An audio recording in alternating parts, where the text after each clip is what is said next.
Dans cette deuxième séquence, nous allons donc évoquer avec Robert Danton les conditions concrètes dans lesquelles il a pu mener, donc dans ces années, des années 60, sa recherche, en particulier sa recherche dans les archives, puisque son livre est fondé sur une documentation extrêmement riche. Et puis nous reviendrons sur un certain nombre de thèmes qui caractérisent son ouvrage, donc sur le contenu même et sur les résultats de ce travail donc marquant sur l'histoire du mesmérisme. Donc je souhaiterais que vous nous parliez de manière assez concrète au fond.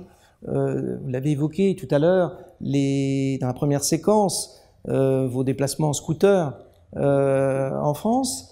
Comment ces recherches se sont passées? Vous n'étiez pas connu en France, vous n'aviez pas beaucoup visiblement de contact avec les institutions historiennes françaises. Donc comment s'est passée cette espèce d'aventure qui est toujours celle d'une thèse, mais vous êtes un grand chasseur d'archives, c'est bien connu.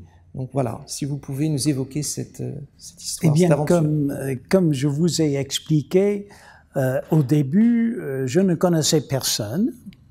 J'étais à Paris, j'étais fasciné par ce phénomène qui s'appelait magnétisme animal, mais qui avait un aspect politique, ce qui n'était pas évident.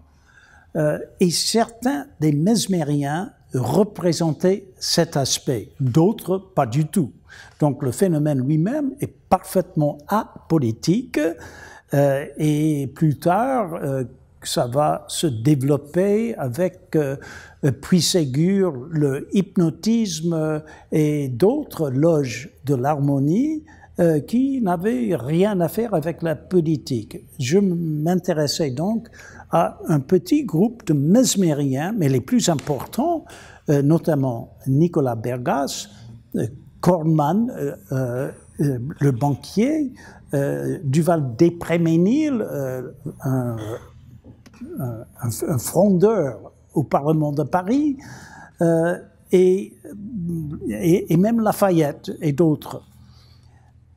J'ai décidé surtout de me concentrer sur Nicolas Bergas, puisque c'était la porte-parole de Mesmer, qui lui-même ne parlait presque pas le français, et Bergas écrivait, faisait des discours au nom de Mesmer. Comment mieux connaître Bergas? J'avais lu tous ses pamphlets. Il était très actif dans les années 1787 et ensuite il est élu député du tiers-État aux États généraux. Il était parmi les députés les plus connus de cette époque-là, bien qu'aujourd'hui personne ne connaisse Nicolas Bergas, mais à cette époque-là, c'était vraiment un personnage public. Alors, j'ai lu tous ses pamphlets. Il a écrit des pamphlets parfaitement dans la ligne de l'abbé Sieyès, très politique, mais avec un ton rousseauiste qu'on trouve dans ses écrits mesmériens. Alors, comment mieux connaître Nicolas Bergas?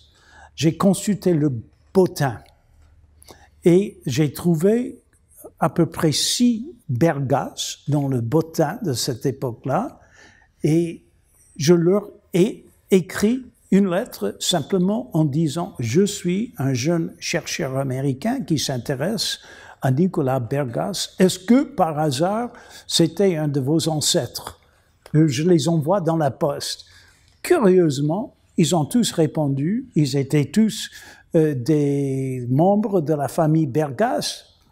Et après m'avoir invité à prendre le thé chez eux, ils m'ont offert leur château qui se trouve dans le Pays de Loire, un château modeste mais très beau du fin du XVIIIe siècle, et j'y ai passé pas mal de temps à chercher dans les archives de la famille Bergas.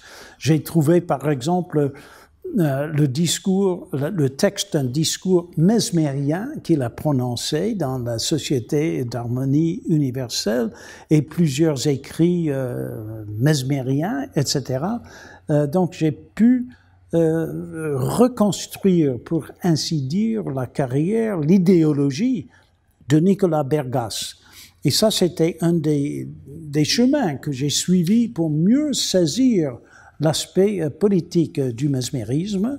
Bien sûr, j'ai beaucoup étudié les discours de Despréménil au Parlement de Paris, et c'est une question de métaphore, vous savez. Si on connaît bien les textes mesmériens, on reconnaît, d'après les métaphores, des références qui sont parfois littérales. Le mot rapport, par exemple. Dès que je vois rapport, je commence à soupçonner qu'il y a une inspiration mesmérienne. Ou harmonie. Donc, c'était une façon de trouver le discours, le ton, le parfum d'une sorte d'idéologie politique, mais qui existe dans une certaine branche du mouvement mesmérien, mais pas dans d'autres branches. Vous avez aussi vu d'autres documents, donc vous avez évoqué la Société de l'harmonie universelle, donc vous avez exploré, vous avez été un des premiers à étudier les archives de cette société, à avoir repéré le registre qui n'existe plus, mais qui a été imprimé au XIXe siècle de ses membres. Vous avez aussi été en province, où vous avez vu un certain nombre d'archives. Je pense par exemple à un certain nombre de documents qui concernent l'un des mesmériens les plus intéressants de province, qui est Servan. Et donc vous avez aussi des textes fort intéressants. Vous avez un personnage aussi qui a écrit sur Mesmer, qui est très différent, mais qui est un acteur important, qui est le lieutenant de police Lenoir. Donc, comment avez-vous fait pour pouvoir, comme ça, avec autant d'efficacité, trouver toutes ces sources remarquables? Mais vous savez, c'était un plaisir, et surtout pour moi, je ne connaissais pas la France. Donc, aller chercher, par exemple, dans les archives de Lenoir, à Orléans, c'était un plaisir. C'est là où ma femme, puisque nous étions mariés à cette époque-là, nous le sommes toujours, elle a mangé sa première truite. Elle vient du Middle West, elle n'avait jamais vu de truite. C'était une expérience. Et en fait, aller dans la bibliothèque municipale d'Orléans, c'était magnifique. C'était plein de papiers, d'archives, etc. Les archives du lieutenant de police Lenoir étaient en mauvais état, des brouillons, quelques essais très mal arrangés. Donc j'ai passé beaucoup de temps à chercher des références aux mesmériens et aux futurs révolutionnaires. Et là, par exemple, j'ai trouvé un brouillon où le lieutenant de police disait clairement « Jacques-Pierre Brissot était un espion. Il était payé pour nous fournir des rapports. » Alors, espion de police, mesmérien, journaliste, philosophe, enfin, il y avait plein de contradictions dans ses carrières et cela m'a beaucoup fasciné. Le cas de Servan était un homme important, apprécié, très rousseauiste. Il a fait un livre sur Rousseau aussi. C'était donc une période de ma vie où je disposais d'une certaine liberté parce que j'avais une bourse de l'université de Harvard et je me faufilais un peu partout cherchant les traces des mesmériens. Alors l'une des caractéristiques aussi de toute cette affaire Mesmer, c'est la production considérable de textes imprimés, de pamphlets, puisqu'il y a eu toute une polémique très vive autour de la condamnation de Mesmer et du mesmérisme entre les partisans et les adversaires, qui a provoqué une une production imprimée absolument gigantesque. Donc, ce sont des choses qui vous ont beaucoup intéressé dans vos recherches ultérieures, je dirais. Cet intérêt pour cette littérature un peu peut-être de deuxième catégorie, mais qui était très importante et qui portait beaucoup de thèmes des Lumières.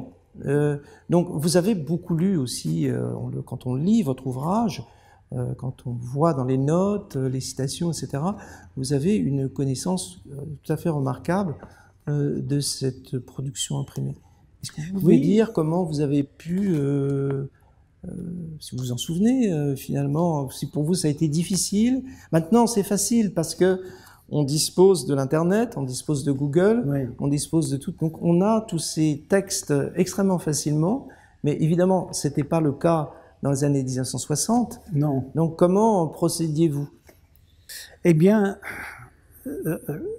quand je suis entré pour la première fois dans la Bibliothèque nationale, j'ai été saisi d'une sorte de terreur, puisque la salle Labrouste est énorme, plein de gens qui étaient sûrement beaucoup plus intelligents que moi, et consulter les catalogues n'était pas évident, puisqu'il y avait 3 catalogues très différents. C'était difficile de savoir s'orienter dans ce monde énorme de l'information. Eh bien, j'ai utilisé ce qu'on appelle en français, je crois, le pifomètre. Dès que je flairais un parfum, je suivais l'odeur. Vous avez un pifomètre particulièrement développé. Et effectivement, ce n'est pas si mauvais que ça. Et ça nous réserve aussi des surprises. Donc, j'ai lu tous les pamphlets qui concernaient le mesmérisme, mais il y avait aussi des pièces de théâtre, il y avait des vers dans les journaux, il y avait un débat continuel. C'était vraiment le sujet principal avec les montgolfières dans les années 1780. On aurait dû parler d'une révolution en train d'arriver. Ce n'était pas le cas. Personne ne voyait cette révolution qui allait exploser dans quelques années. Non, on se passionnait pour les montgolfières, pour le mesmérisme, pour d'autres choses qui n'ont rien de politique en soi, mais qui servaient à véhiculer des attitudes contestataires. Donc, j'ai été fasciné par les journaux, par les imprimés, par les pamphlets, par les débats. Je suis entré dans la bibliothèque historique de la ville de Paris. Elle est d'une beauté énorme. À cette époque-là, elle se trouvait dans l'hôtel Le Pelletier de Saint-Fargeau. Et j'étais à peu près le seul à y travailler. Et j'avais tous les papiers de la Société d'harmonie universelle. Donc j'ai voulu étudier sociologiquement qui étaient les membres, dans quelle couche de la société ils appartenaient, etc., etc. Donc c'était une recherche qui s'est improvisée, mais en trouvant des chemins qui étaient intéressants. C'est tout ce que je peux dire comme réponse à votre question. Donc, cette recherche, vous dites qu'elle a été improvisée, elle a été mûrie aussi progressivement, puisque, comme vous l'avez dit dans la première séquence, au fond, c'est très tôt que vous avez découvert l'intérêt de Mesmer, du mesmérisme. Vous avez détecté que c'était dans l'air du temps, dans ces années qui précèdent la Révolution. Donc, vous avez fait cette thèse, et puis de cette thèse est sorti un livre qui est donc, on en a déjà parlé, La fin des Lumières, le mesmérisme et la Révolution. Ce livre, je voudrais revenir à ce livre et aux conditions dans lesquelles ce livre a été publié, en partant de l'observation suivante que l'on peut faire quand on est un de vos lecteurs, qui est que le livre est clairement le produit de votre thèse. Je crois que la thèse a été soutenue en 1964 et le livre est publié en 1968. Mais en même temps, le livre est différent. Il est différent parce que, d'une part, toute une partie de la thèse n'est pas présente dans le livre, puisque la thèse, c'est sur les tendances radicales qui vont conduire à la révolution, et donc toute une partie de la thèse est consacrée à la société gallo-américaine, au groupe Corman, à Bergas, etc., dans ces années, aussi à Mirabeau d'ailleurs, et puis aussi à toutes les affaires financières qui se sont produites à ce moment-là. C'est un aspect qui n'est pas donc dans votre livre sur Mesmer et le mesmérisme. Donc là, c'est un premier point sur lequel peut-être vous allez pouvoir vous expliquer. Et par ailleurs, dans le livre, vous avez des choses qui ne sont pas dans la thèse. Et en particulier, qui n'est absolument pas dans la thèse, que ce sont tous les développements qui forment un chapitre dans le livre sur, au fond, la postérité du mesmérisme de cette fin du XVIIIe siècle au cours du XIXe siècle, et qui donne une espèce de caractère un peu plus de longue durée, au fond, à votre livre, et le fait que ce n'est pas simplement un livre sur Mesmer, le mesmérisme, et puis ce qui va donner la révolution, mais ça va au-delà sur voilà, le romantisme peut-être, enfin des idéologies nouvelles qui se développent au cours du XIXe siècle. Alors, est-ce que vous pourriez expliquer un peu quel est le changement, parce que clairement il y a eu un changement, il y a eu une évolution, je dirais, entre 1964 et 1968. Oui, c'est vrai. Mon ambition au début était de faire une sorte de livre d'une certaine ampleur sur les origines idéologiques de la Révolution.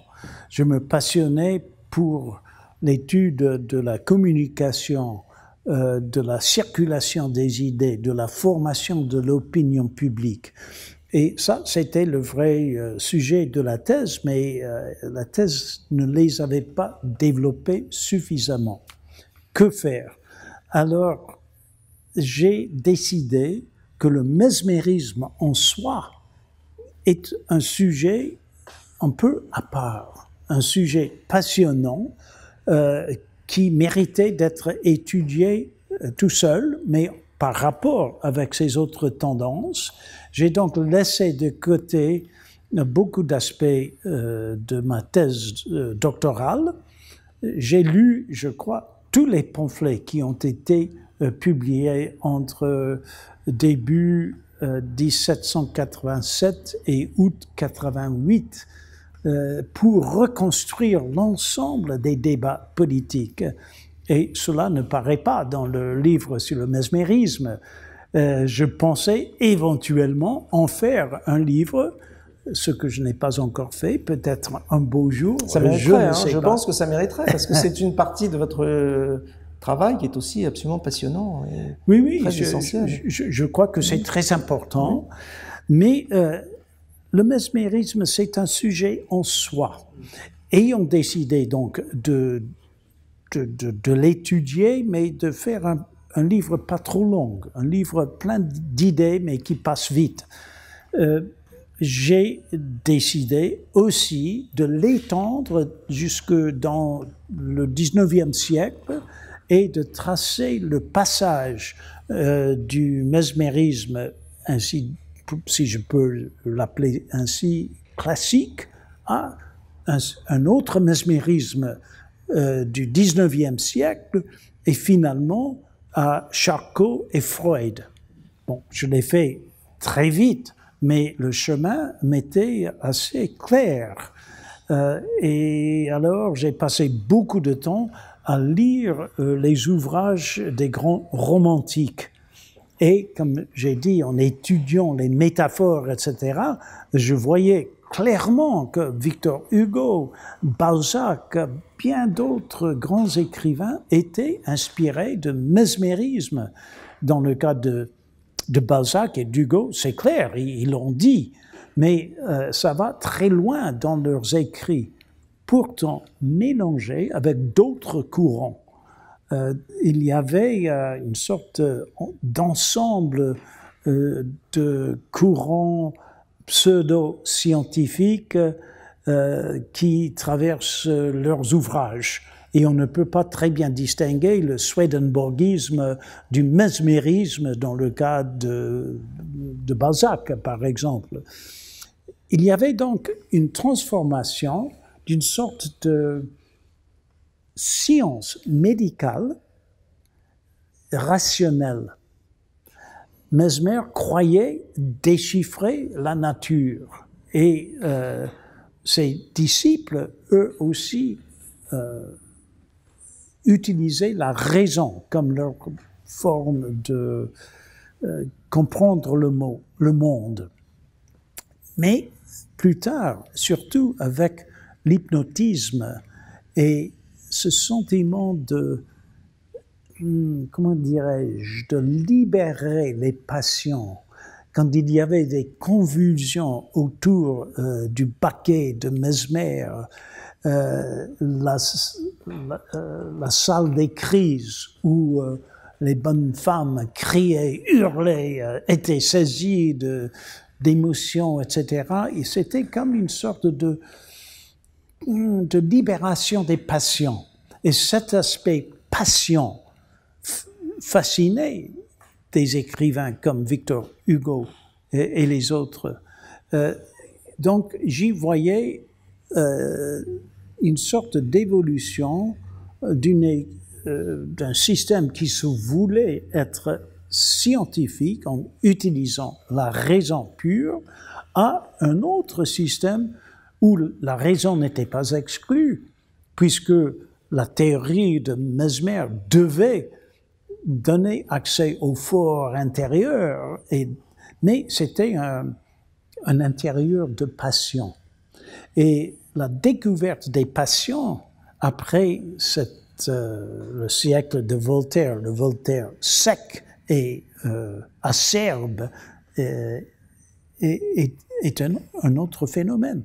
Donc le passage au romantisme était assez assez clair, je crois, et je trouvais important d'indiquer au lecteur qu'on pouvait commencer par un ensemble d'idées et de sentiments et de les voir évoluer à travers le temps dans une certaine direction. Et comme vous savez, Charcot hypnotisait ses patients, Freud y est allé, et il y a des aspects mesmériens même chez certains psychanalystes aujourd'hui. Donc ce n'est pas que le mesmérisme est parfaitement mort. Il a été transformé le long des siècles. Et j'ai voulu, dans le livre, qui est un petit livre, suggérer la possibilité de faire des études de longue durée concernant ce sujet précis. Voilà, donc c'est un thème qui a été effectivement exploré, on y reviendra si vous le permettez dans la troisième séquence, donc ça a été exploré par pas mal d'historiens, cette histoire de l'hypnose, du mesmérisme ou du post-mesmérisme au cours du 19e siècle. Je voudrais revenir sur votre livre. Donc, à vous écouter, j'aimerais que vous me disiez si vous êtes d'accord avec cette impression. Dans votre livre, il y a une sorte de tension, en fait, de temporalité. C'est-à-dire que, d'un côté, vous avez un livre donc, qui part, c'est toujours de toute façon d'histoire du point de vue temporel très limité, de cette affaire Mesmer, c'est 2-3 ans. Mais il y a quelque chose qui se projette vers la Révolution, donc une temporalité qui va vers la Révolution, à travers le groupe Corman, des gens comme Bergasse, etc. Et puis, il y a une deuxième temporalité qui est plus longue, il y a une histoire de plus longue durée, que peut-être, on y reviendra peut-être tout à l'heure, vous avez moins exploré dans la suite de vos travaux que, je dirais, le premier, c'est-à-dire que vous êtes resté fondamentalement un 18e-iste au cours des travaux ultérieurs, après ce premier grand livre. Mais je voudrais donc revenir sur une dernière fois, sur cette temporalité courte, celle qui va nous conduire à la Révolution française. Donc, vous l'avez construite, vous l'avez pensée à travers, au fond, un petit groupe, vous l'avez dit, de mesmériens, qui vont être chassés vous l'évoquez dans votre livre, qui vont être chassés de la société de l'harmonie universelle d'ailleurs, qui vont rompre avec Mesmer assez rapidement. Donc c'est un groupe qui va avoir beaucoup d'influence, mais qui est assez restreint. Donc ma question est la suivante. Est-ce que la pensée politique de ces gens-là, qui va s'élaborer dans les années 1787, 88, 89, reprend, comme vous l'avez dit, et c'est très convaincant, des éléments qu'on trouve déjà dans le mesmérisme des années précédentes, mais est-ce qu'au fond, c'est une reprise un peu, je dirais presque opportuniste, ce sont parce que c'est le background, mais quelque chose qui est repensé au fond, fondamentalement, dans une nouvelle conjoncture, et peut-être avec d'autres enjeux. Ou alors, vous avez déjà un peu répondu à cette question, mais j'aimerais que vous y reveniez, est-ce que c'est quelque chose qui est plus, au fond, déjà dans la matrice initiale, c'est-à-dire dans ce mesmérisme initial des années 83, 84, qui est beaucoup plus apolitique, vous l'avez dit, et qui peut éventuellement, qui a certainement d'ailleurs, a pu aussi inspirer ultérieurement des pensées qui sont alors là clairement contre-révolutionnaires. Donc, dans cette espèce de choix à faire, est-ce que au fond vous auriez une réponse à proposer ou non au fond? Est-ce que oui. C'est pas une question simple, j'ai bien conscience que en fait, il s'agit d'un phénomène très complexe. Et je vois bien que le mesmérisme pourrait se prêter à un discours contre-révolutionnaire beaucoup plus tard. Et cette poignée de personnes que j'ai suivies étaient inspirées par d'autres sources, mais je ne pense pas que leur utilisation du mesmérisme était opportuniste. Au contraire, je pense qu'il était persuadé qu'il y avait un ordre dans la nature, un ordre qui était contredit par les institutions de l'ancien régime et qu'il fallait refaire le superstructure français pour le mettre en accord avec ce qui était de plus fondamental. Ça a l'air très abstrait, mais si on lit les pamphlets de Bergasse pour les États généraux, qui sont contre l'aristocratie, qui sont pour la liberté et pour une véritable constitution, son argument est baigné dans un point de vue profondément mesmériste. Donc, au lieu de voir une sorte d'opportunisme, je vois une conviction. Et si on prend le cas de Beaumarchais, n'est-ce pas? Je crois que Bonaparte a dit que tout commence par le mariage de Figaro. Il connaissait la société de son époque, mais dans le mariage de Figaro, un des refrains est « tout finit par des chansons ». C'est assez léger. Et ce n'était pas du tout la vie des mesmériens. Ah non, pas des chansons, pas de ce jeu d'esprit qui était propre au salon. Ah non, il fallait revenir à la nature, parler la langue de la nature. Dans un de ses écrits, je me souviens, Bergasse fait parler Mesmer qui se promène dans la nature et qui dit « Oh nature, que me veux-tu » C'est emphatique pour nous, hein, mais je pense que pour les lecteurs et les citoyens de l'époque, c'était émouvant. Donc dans l'affaire Kornmann, une affaire compliquée, mais une affaire devant un tribunal, l'adversaire de Kornmann, un des adversaires, était Beaumarchais.